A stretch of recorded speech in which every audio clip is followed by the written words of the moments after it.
Now it's my pleasure to introduce our guest author tonight.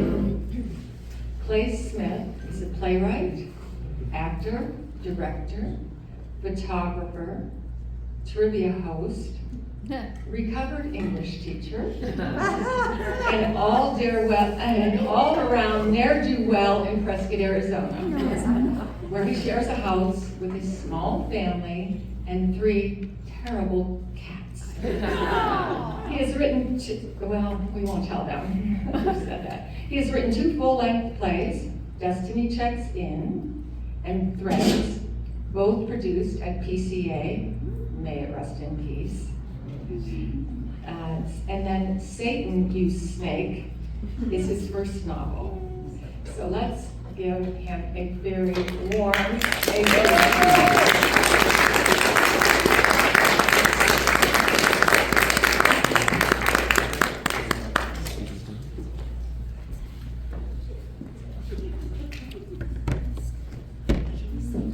Hi everybody, look at all the beautiful faces out there. It's a good crowd. Oh. Okay, good. All right, hi, I'm Clay. I'm Clay Smith. You can't see his face. Hi. Can't see his face. Oh. Okay, that's better, yeah. Okay. This is Satan, You Snake, Kane's book. I wrote it. I'm pretty proud of it. So this book is I call it a burlesque on Paradise Lost. It's a retelling of Milton's Paradise Lost with blasphemy and dick jokes, which it always needed, but nobody knew, I guess. So this might be a little offensive in a lot of different ways. Bear with me. He just told me not to apologize. So there's nothing I can do.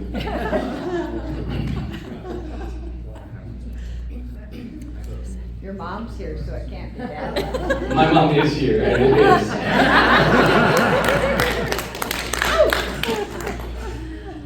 I'm going to share a couple of little sections here. If I run out of time, just wake me off. Okay.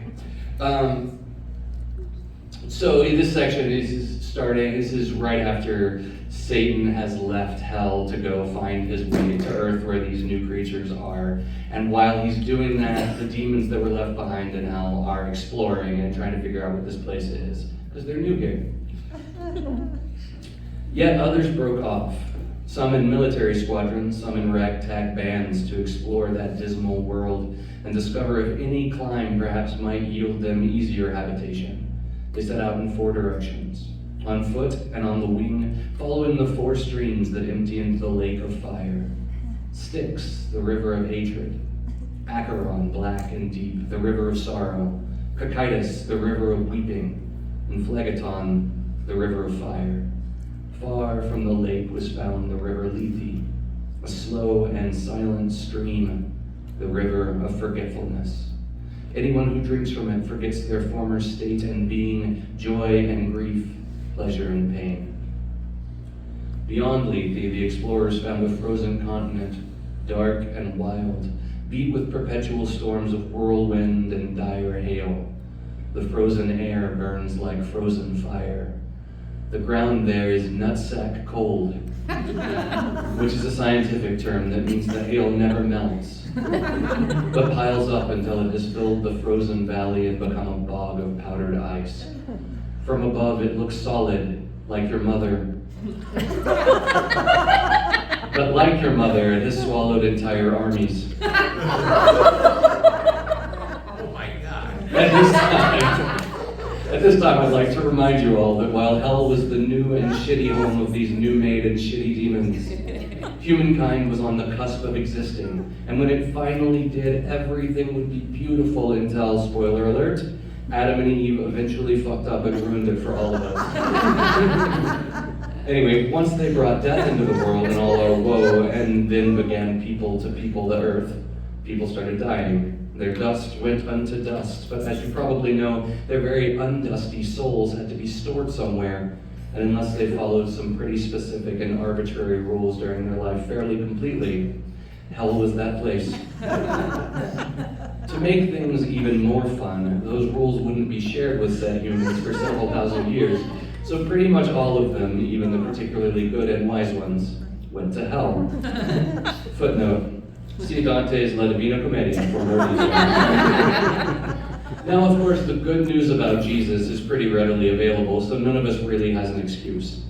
I mean, now that we know better than to fornicate and lie and do butt stuff and divorce our spouses and take the name of our Lord in vain and work on the Sabbath and not go to church every day and doubt our favorite translation of the word and all those other things, there's no way anyone's going to hell anymore, right?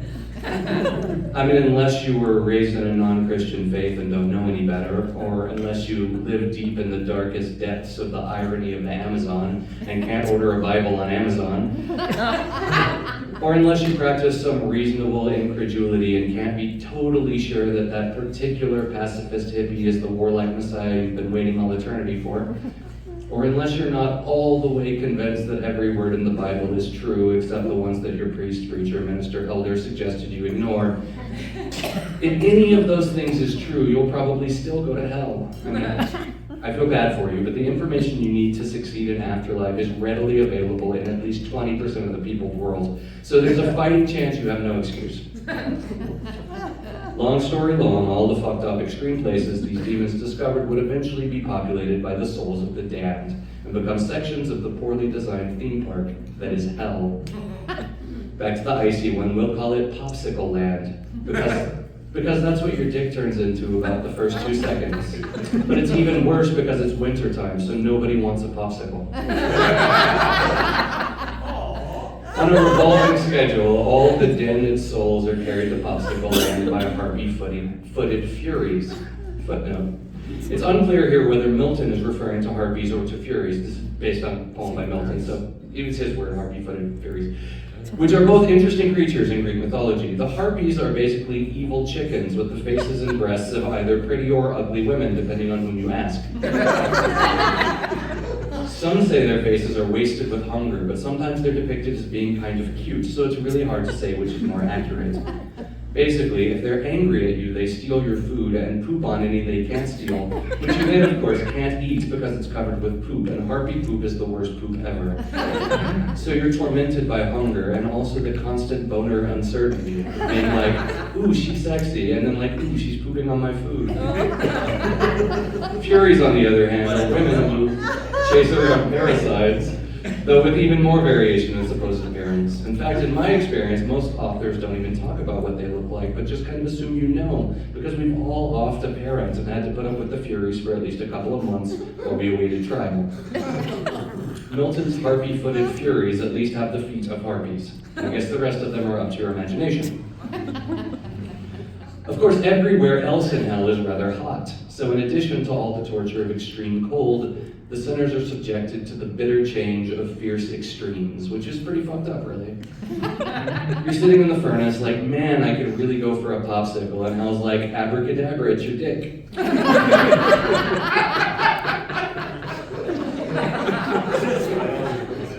In Popsicle Land, the sinners are dropped in the ice, which due to their soft, ethereal warmness, melts around them a little and refreezes, so they're totally immobilized in ice until their time is up and they are hurried back to the flames. On the way, both ways because geography, they pass over the river Lethe, which makes their suffering even worse.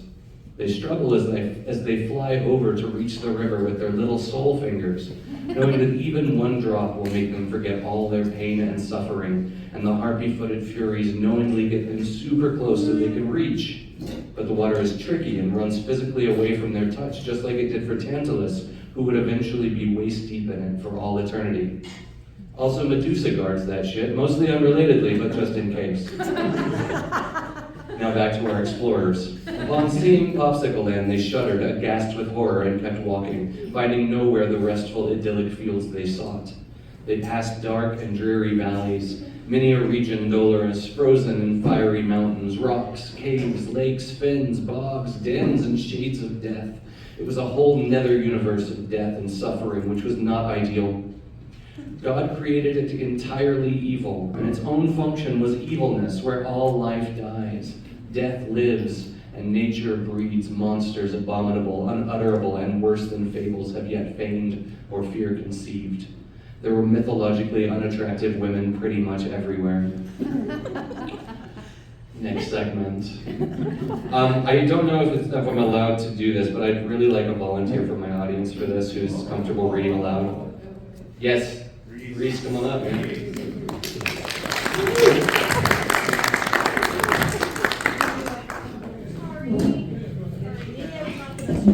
This is my new friend, Reese. I just met her the other night. Hi, It's good to Reese. see you.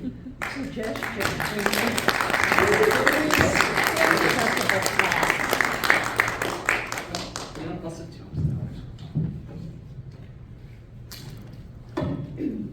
This is taped to the stage. Yeah, it is. All right. Here, I'll put it down there. I'll lean over. Okay.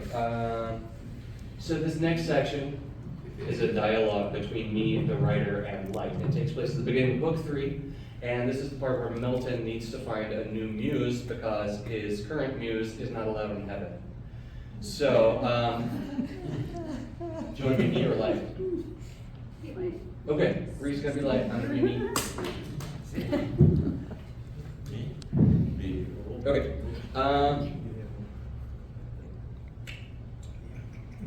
Wait a minute. Light, it's everywhere. I know for a fact, though I'm not sure how I know that there's light in the throne room of heaven. That there's light on God's face which sleepeth not pretty much all the time. It's the perfect muse. It's allowed into heaven, and I have access to it too to grill it about what it saw. Of course, the next step is to figure out how to communicate with it. Is it a particle or a wave? Science says it's both, so maybe I can use that. Pictures are made with light, and they're worth 1,000 words, so maybe something having to do with photography is the answer. I don't know, I'm just gonna try something. I strip off my Sriracha t-shirt and Star Wars pants and stand naked to the world in my kitchen, which is shielded from the world by walls and curtains. So let me revise that. I strip off my Sriracha t-shirt and Star Wars pants and stand naked to the mice, the ineffective kitten, and my small family, whose concern for my sanity is nonetheless not small. Light, I call out. The kitten runs under the couch. Why are you yelling? Light whispers in response. Oh, there you are. I didn't really expect that to work. Why are you naked? I felt sure it was the right thing to do a second ago. I'm not sure why I thought so. It's kind of awkward for me.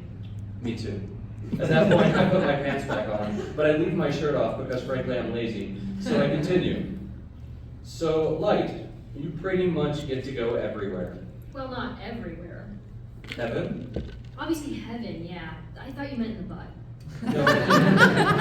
You know, where the sun don't shine. Oh, right. It's just because, like, you get to go everywhere, and I'm like, well, not in the butt. I feign laughter, you know, because I need Light's help and I want it to feel good about itself, but I think it comes across pretty false.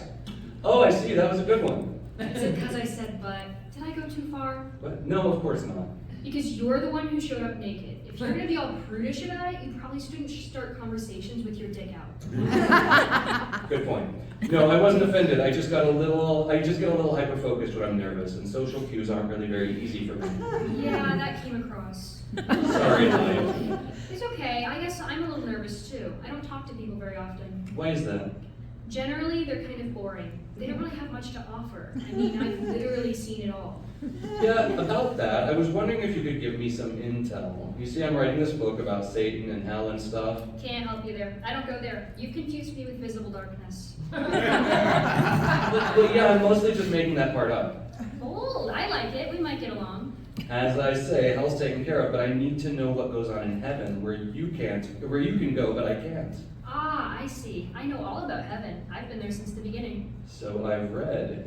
In the beginning, God said, "Let there be light," and there was. And I was good. Yeah, you were. So you just need me to go up there and see what's happening and come back and tell you? Approximately, but it's more a historical thing. When are we talking? The dawn of man. We can do that. There's something I have to clarify first, though. I don't want you to be disappointed. What's that? All that Darwin stuff, Yeah, evolution, natural selection and all. it's all crap. But it's observable, it's in the fossil record. A hoax. No way, really? Yeah, you humans like to think you're so smart. Sometimes God likes to knock you down a peg. That's not very all benevolent. Yeah, that's also a human-sourced rumor. God's kind of a dick. I've been getting that impression. You've just had Satan's side of the story, so that's not exactly unbiased either. Good point. Let's get back to this evolution thing. Let me ask you a question. Did Adam have a belly button? I've always pictured Adam with a belly button. He'd look kind of weird without one. Of course he did. They're part of the symmetry, man. You can't just have rippling abs and no belly button. You look stupid and incomplete. But how do we get belly buttons? It's an umbilical cord thing, right? Exactly. But did Adam have an umbilical cord? I kind of see what you're getting at. If he was made instead of birthed, he wouldn't have had an umbilical cord. If he didn't have an umbilical cord, he wouldn't have a belly button. Since he obviously had a belly button, he... Was a fraud. That's right. So if Adam was made with a belly button and a record of the birthing process, why not have rocks ready-made with fossils in them, am I right? Hey, God. Hold the bull right over your eyes. But what's the point? God wants us to believe in him, right? So why give us evidence of a non-biblical beginning of time? Well, that seems obvious, doesn't it? Does it? Of course, there are billions of people on the planet Earth right now, about a third of whom are Christians of one type or another. Since the first people who ever lived has died and needed to be sorted into some kind of afterlife or another. I think I see where this is going, but heaven is infinite. Which leads to some pretty absurd sprawl. You take infinite space, give everyone a mansion and a swimming pool, and before you know it, you've got days of travel before you can get to a friend's house. Not to mention the supermarket. It's hard to convince people that's paradise when it's so wildly inconvenient. So God lied to decrease the number of people who believe in him so the population of heaven would grow more slowly, leading to a more reasonable heaven. I guess that makes sense, but there's one thing I don't understand. Why would God want to surround himself exclusively with people who ignore the evidence around them in favor of faith in biblical revelation? Aren't they a bit, well, daft? Some of them are very smart. The word you're looking for is credulous. God has a long history of giving people simple instructions and watching them fail. Don't eat the apple. Don't lead a violent revolt against my throne. Don't do butt stuff, etc. So he changed his tack. You see, if you're appreciated by everyone, it's a little easier. Wait, did I say something? See, if you're willing to play the numbers game rather than trying to be appreciated by everyone, it's a little easier to feel successful. But God wanted to make sure. So instead of one simple instruction, he gave people hundreds of pages of complicated and contradictory instructions. And we're out of time. Thank you all so much. Thank you.